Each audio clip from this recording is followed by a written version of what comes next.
திருமறை நேரம் Bible hour presented by the National Bible College. கிறிஸ்துவின் சபையார் உங்களை வாழ்த்துகிறார்கள்.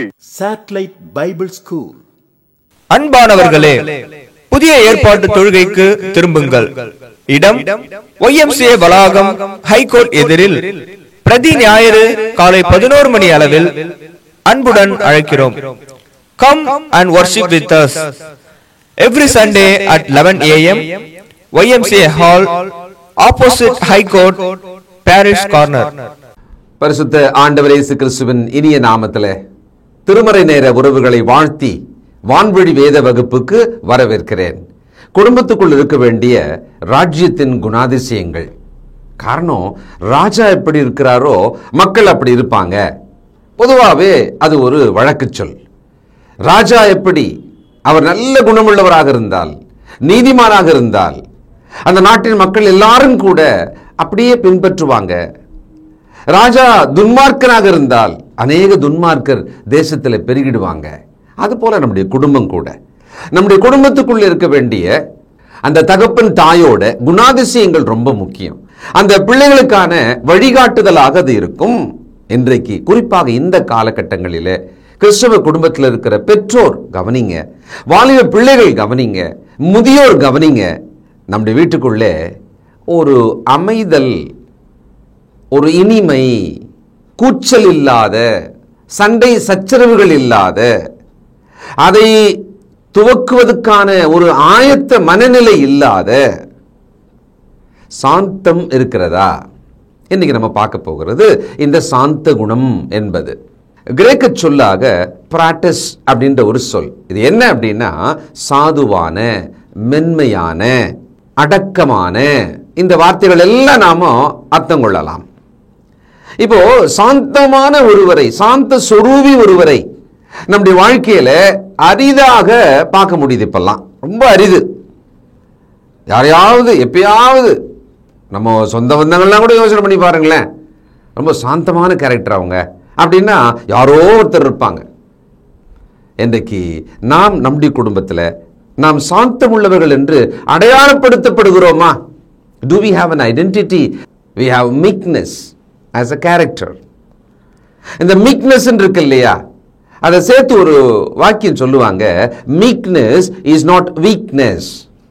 ஏன் அப்படின்னா அந்த சாந்தமா இருக்கிறவங்க சண்டை போடுறதுக்கெல்லாம் ரொம்ப தயங்குவாங்க, கேட்கறதுக்கு எதிர்க்கிறதுக்கு தயங்குவாங்க, அவங்க பொறுத்துக்குவாங்க, பரவாயில்ல அப்படின்னு சொல்லி இருப்பாங்க. எப்பவுமே சாதுவா இருப்பாங்க, அடக்கமா நடப்பாங்க, அமைதலா பேசுவாங்க. இப்படி எல்லாம் அவங்க கிட்ட இந்த வெளிப்படையான அடையாளங்களை நம்ம பார்க்கலாம்.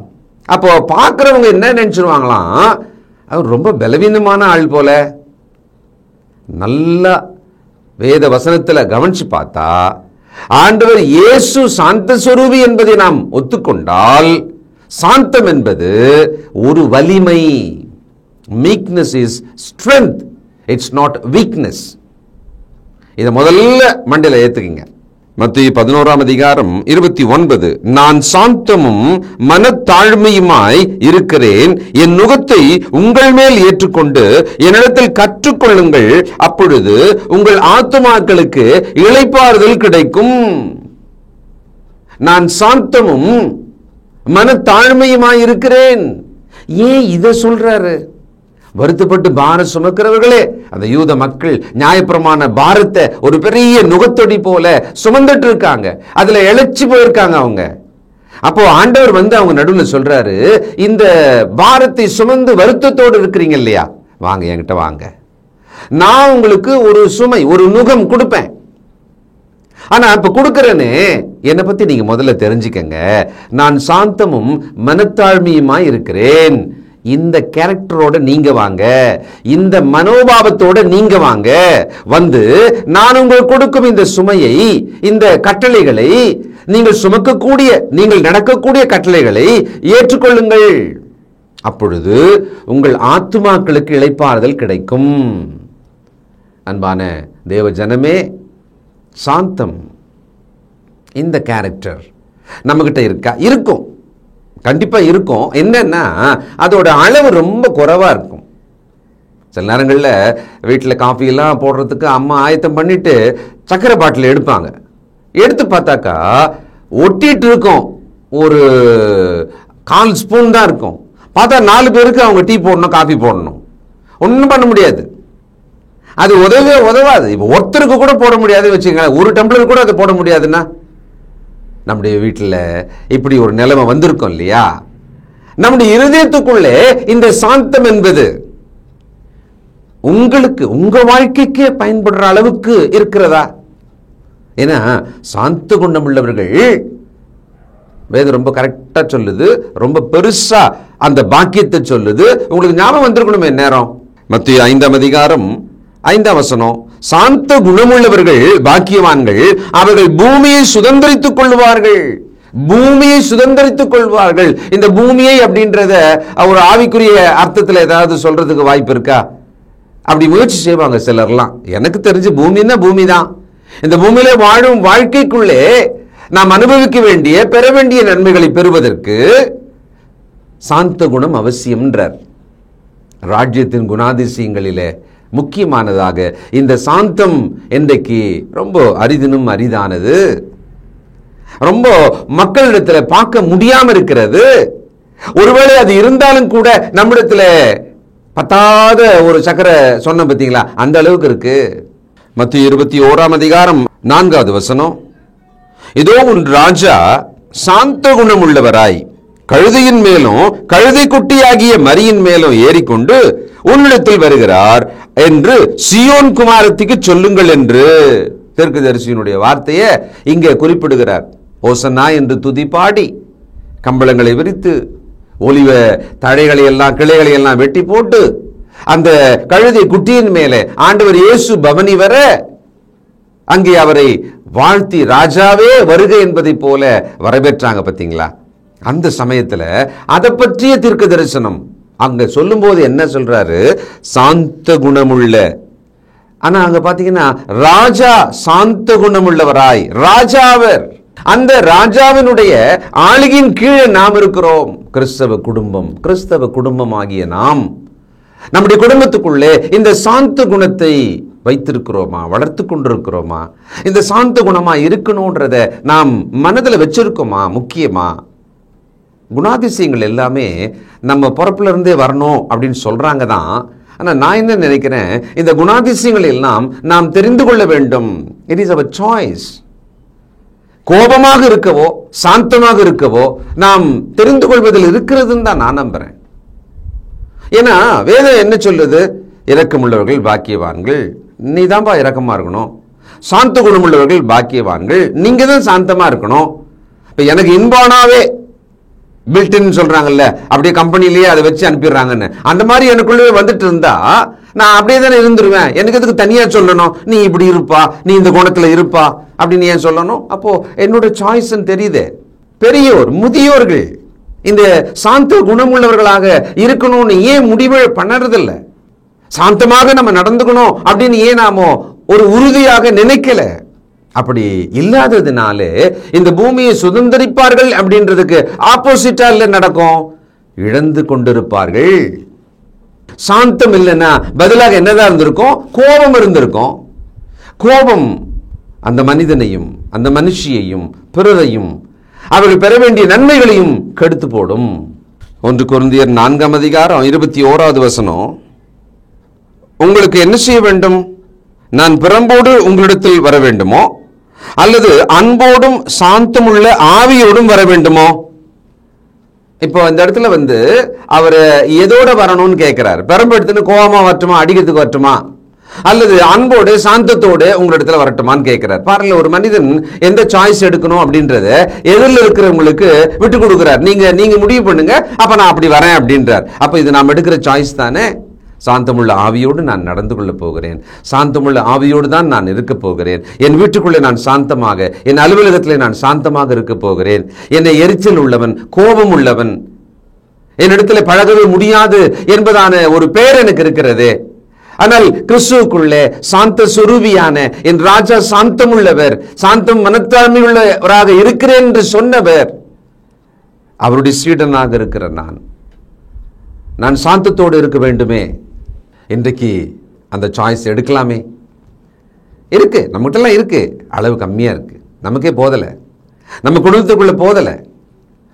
நம்ம குடும்பத்துக்குள்ளே ஓயாத கூச்சல், எரிச்சல், கசப்பு, கோபம், அந்த அனல் தான் வீசிக்கிட்டே இருக்கு.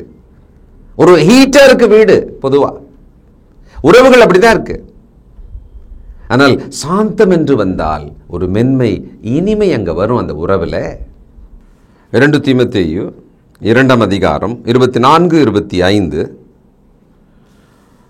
கர்த்தருடைய ஊழியக்காரன் சண்டை பண்ணுகிறவனாயிராமல் எல்லாரிடத்திலும் சாந்தம் உள்ளவனும் போதக சமர்த்தனும் தீமையை சகிக்கிறவனுமாயிருக்க வேண்டும். 25. எதிர்பேசுகிறவர்கள் சத்தியத்தை அறியும்படி தேவன் அவளுக்கு மனம் திரும்புதலை அருளத்தக்கதாகவும். பாருங்க, நம்மை எதிர்த்து பேசுபவர்கள், நமக்கு எதிராக சிந்திப்பவர்கள், அப்படிப்பட்டவங்க இப்ப நிறைய பேரா இருக்காங்க. குடும்பத்துக்குள்ள கூட அப்படி இருக்கிறாங்க. நம்மளை பிடிக்கல, நம்ம சொன்னா பிடிக்கல, நம்ம பேசினா பிடிக்கல, அந்த மாதிரி இருக்காங்க. அவர்கள் மனம் திரும்பத்தக்கதாக நான் எப்படி நடக்கணுமா, சண்டை பண்ணுகிறவனாக நான் நடக்காமல் சாந்தமுள்ள ஆவியோட நான் நடக்கணும். இந்த நல்ல குணத்தை நான் தானே சூஸ் பண்றேன்.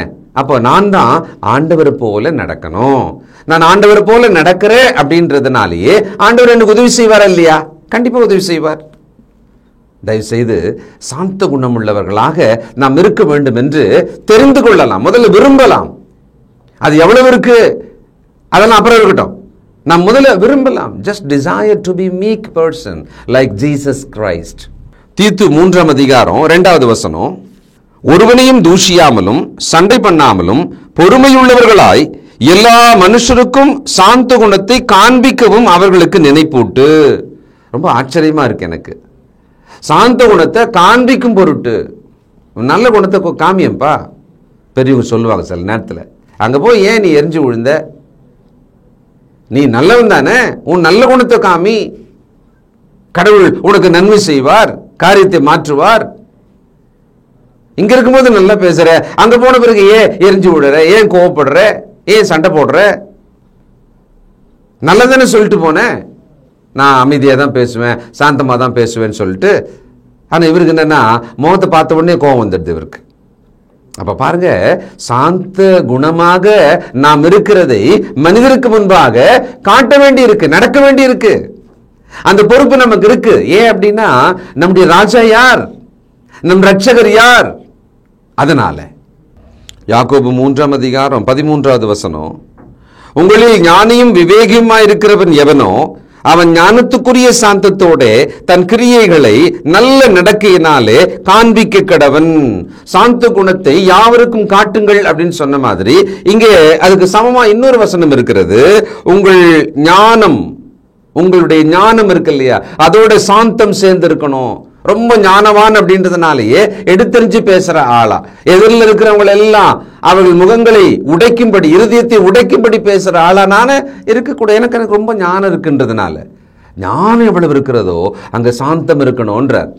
சாந்தத்தோட தன் கிரியைகள் எல்லாவற்றிலும் நடக்கணும், அதை காண்பிக்கணும். Prove it. காண்பிக்கணும் என்ன அர்த்தம்னா, prove yourself, you are the meekest person. 1 பேதுரு 3ஆம் அதிகாரம் 4வது வசனம். அழியாத அலங்கரிப்பாய் இருக்கிற சாந்தமும் அமைதியுள்ள ஆவியாகிய இருதயத்தில் மறைந்திருக்கிற குணமே உங்களுக்கு அலங்காரமாய் இருக்க கடவுது. அதுவே தேவனுடைய பார்வையில் வெளியேற பெற்றது.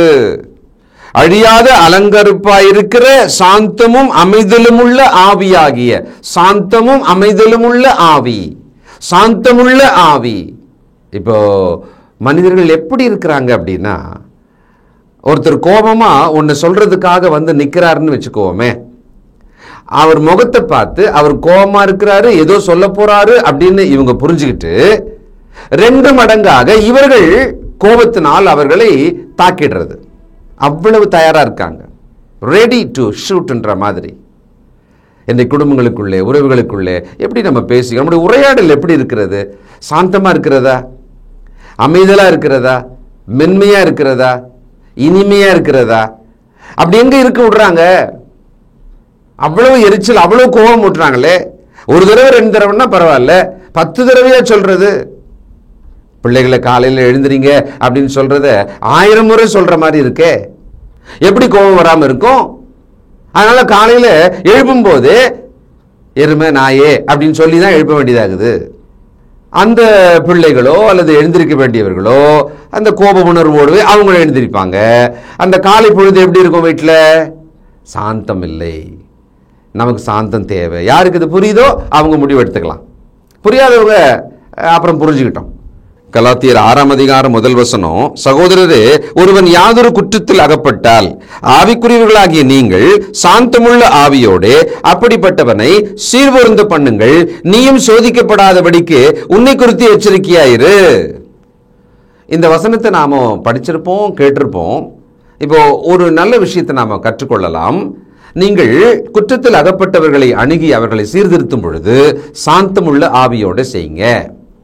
நீயும் சோதிக்கப்படாதபடின்னா என்ன அர்த்தம்னா, அவங்க குற்றத்தை நீங்க பண்ணிட போறீங்க. இப்போ குடிக்கிறார் ஒருத்தர், அவருக்கு போய் நீங்க புத்தி சொல்றீங்க, குடிக்காதப்பா, குடல் வெந்துடும், குடும்பத்தை பாரு, மனைவி பிள்ளைகளை பாரு, எவ்வளோ நஷ்டப்படுற, நீ நேரம் எவ்வளோ முன்னேறி இருக்கணும் அப்படின்லாம் நீங்க சொல்றதா வச்சுக்கோமே.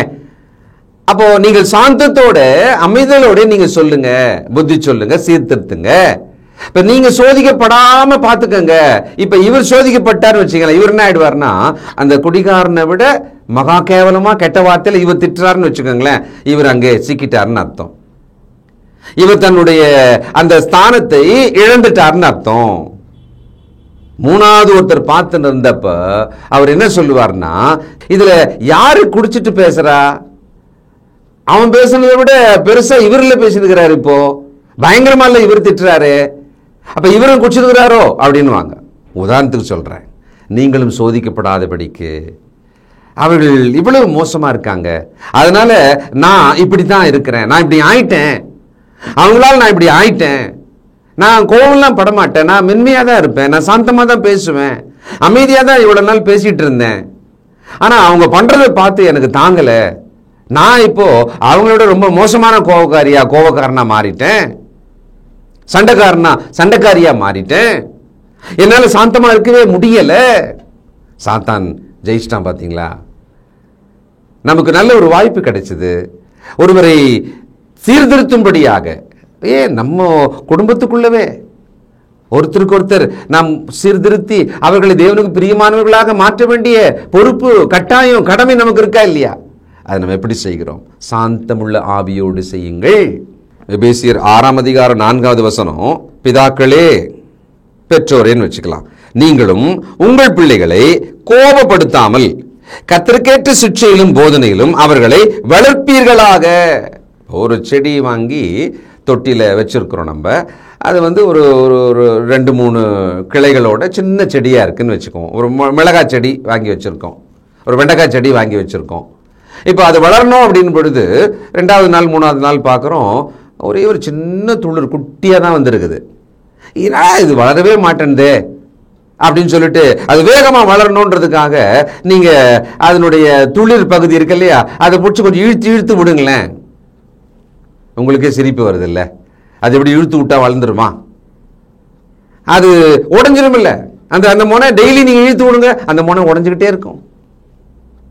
அது போலதான் பிள்ளைகள் விஷயத்தில் நாம் சாந்தமுள்ள ஆவியோடு, பெற்றோர் குறிப்பாக, அவர்களை சீர்திருத்த வேண்டியிருக்கிறது, மதியினத்தை எடுக்க வேண்டியிருக்கிறது, அவர்களுடைய அறியாமையை நீங்க வேண்டியிருக்கிறது, அவர்களுக்கு தெய்வ பயம் வர வேண்டியிருக்கிறது, அவர்கள் நல்லொழுக்கம் ஆக வேண்டியிருக்கிறது. வேற வழியே கிடையாது. கோபப்படுத்தாதீங்க. பிள்ளைகளை கோபப்படுத்தினால் அவர்கள் முனை கிள்ளப்பட்ட செடி போல மாறுவார்கள். 1 தெசலோனிக்கேயர் 2ஆம் அதிகாரம் 7, உங்களிடத்தில் பட்சமாய் நடந்து கொண்டோம், பால் கொடுக்கிற தாயானவள் தன் பிள்ளைகளை காப்பாற்றுகிறது போல. 11:8 முதல், நாங்கள் உங்கள் மேல் வாஞ்சையாயிருந்து தேவனுடைய சுவிசேஷத்தை உங்களுக்கு கொடுத்ததும் அல்லாமல் நீங்கள் எங்களுக்கு பிரியமானவர்கள் ஆனபடியினாலே எங்கள் ஜீவனையும் உங்களுக்காக கொடுக்க மனதாயிருந்தோம். சகோதரரே, நாங்கள் பட்ட பிரயாசம் வருத்தமும் உங்களுக்கு ஞாபகம் இருக்கும். உங்களில் ஒருவனுக்கும் பாரமாயிராதபடிக்கு இரவும் பகலும் நாங்கள் வேலை செய்து தேவனுடைய சுவிசேஷத்தை உங்களிடத்தில் பிரசங்கித்தோம். விசுவாசிகளாகிய உங்களுக்குள்ளே நாங்கள் எவ்வளவு பரிசுத்தமும் நீதியும் பிழையின்மையுமாய் நடந்தோம் என்பதற்கு நீங்களும் சாட்சி, தேவனும் சாட்சி. மேலும் தம்முடைய ராஜ்யத்துக்கு மகிமைக்கும் உங்களை அழைத்த தேவனுக்கு நீங்கள் பாத்திரராய் நடக்க வேண்டும் என்று. ராஜ்யத்தில் ஒருவர் பாத்திரமாக நடக்க வேண்டும். இந்த இடத்துல இந்த கான்வர்சேஷனை ஒரு பெற்றோர் தங்கள் பிள்ளைகளிடம் பேசுவதை போல பேசுகிறார். எவ்வளோ கஷ்டப்படுறோம்ப்பா, அப்பா எவ்வளோ கஷ்டப்படுறாரு, நீ ஏன் இப்படி நடக்கிற, ஏன் கீழ்ப்படிய மாட்டேன்ற. சமீபத்தில் ஒரு மீட்டிங் போயிருந்தேன். முடிஞ்ச பிறகு சொன்ன பேச்சு கேட்குறதில்ல, கீழ்ப்படியதே இல்லை, ஒரு வார்த்தை கூட கேட்குறதில்ல. அப்படி தான் பிள்ளைகளில் அம்மாங்க கூப்பிட்டு வந்தாங்க. அம்மாங்க தான் கூட்டிகிட்டு வந்து என்கிட்ட ஜெபம் பண்ணுங்க பிரதர் அப்படின்னாங்க. அப்போ அந்த பிள்ளைகள் நான் ஒரு விஷயம் தான் சொன்னேன், கர்த்தர் உன்னை பார்க்கிறார், எந்த சமயத்திலும் கர்த்தர் உன்னை பார்க்கிறார், அதை ஞாபகம் வச்சுட்டு நீ நடப்பா. அப்போ நாம் சாந்தமுள்ள ஆவியோட நடக்கணும்ன்றது என்னன்னா, ராஜ்யத்தின் பாத்திரராக நடப்பது இதுதான். ஏன்னா ராஜா எப்படிப்பட்டவர்? அவர் மனத்தாழ்மையும் சாந்தமுள்ளவர், அவர் சாந்தமானவர். நியாயமான கோபத்தை வெளிப்படுத்தலாம். ஆண்டவர் ஒரு சாட்டை போல ஒன்றை உருவாக்கி தேவாலயத்தை கள்ளர் குகையாக்கின வியாபாரிகளை துரத்தினார், அவர்களுடைய மேசைகளை கவிழ்த்தார், காசுகளை கீழே தள்ளிவிட்டார். இப்போ இதெல்லாம் அவரு அந்த மனிதர்களை துன்புறுத்த அல்ல, அவருடைய செய்கையை இது தவறு, இது அநீதி என்பதை சுட்டி காட்டும்படியாக தன் கோபத்தை அங்கு வெளிப்படுத்தினார். தேவன் கோபம் கொள்ளுவார், அவர் கோபத்தை வெளிப்படுத்துவார், அதை நீதியாக செய்வார். நியாயமான கோபங்களை நாம் வெளிப்படுத்தலாம், ஆனால் அதை சாந்தத்தோடு செய்வது, நோக்கம் மிக சரியாக நீதியாக அதை செய்வது, அந்த பக்குவம் நமக்கு தேவைப்படுகிறது. பட்சமாக எபேசியர் 4:26, நீங்கள் கோபம் கொண்டாலும் பாவம் செய்யாதிருங்கள், சூரியன் அஸ்தமிக்கிறதற்கு முன்னாக உங்கள் எரிச்சல் தனிய கடவது. சாந்தமாக நாம் நடந்து கொள்ள வேண்டும் என்ற முடிவெடுத்தோமானால் கோபம் வரும், அந்த கோபத்தை தணித்து கொள்ளுவோம். அப்ப பாருங்களேன், கோபத்தை கட்டுப்பாட்டுக்குள்ள கொண்டு வருவதற்கு இன்னொன்னு கொண்டு வரணும். அந்த இன்னொன்னு என்பதுதான் சாந்தமாக இருப்பது என்ற முடிவு. கோபத்தை குறைக்கணும் அப்படின்னா எதை வச்சு குறைக்கணும்? தண்ணி ரொம்ப கொதிக்குது, ஐயோ அதை சீக்கிரமா பதமா அதை நம்ம குளிக்கிற அளவுக்கு அதை கொண்டு வரணும்னா பச்சை தண்ணி அதில் ஊற்றுவோமா இல்லையா? விளாவரம்ல தண்ணியே குளிக்கிறதுக்காக. அதே மாதிரி அந்த கொதிக்கும் கோபத்தை ஆற்றுவதற்கு சாந்தமாகிய தண்ணீரை அதில் ஊற்றணும். அப்போ சாந்த குணம் இருந்தாதான் இந்த கோபத்தை கட்டுப்பாட்டுக்குள்ள வச்சு நம்ம குடும்பத்துக்குள்ளே தேவன் விரும்புகிற பாத்திரராக நாம் நடக்க முடியும்.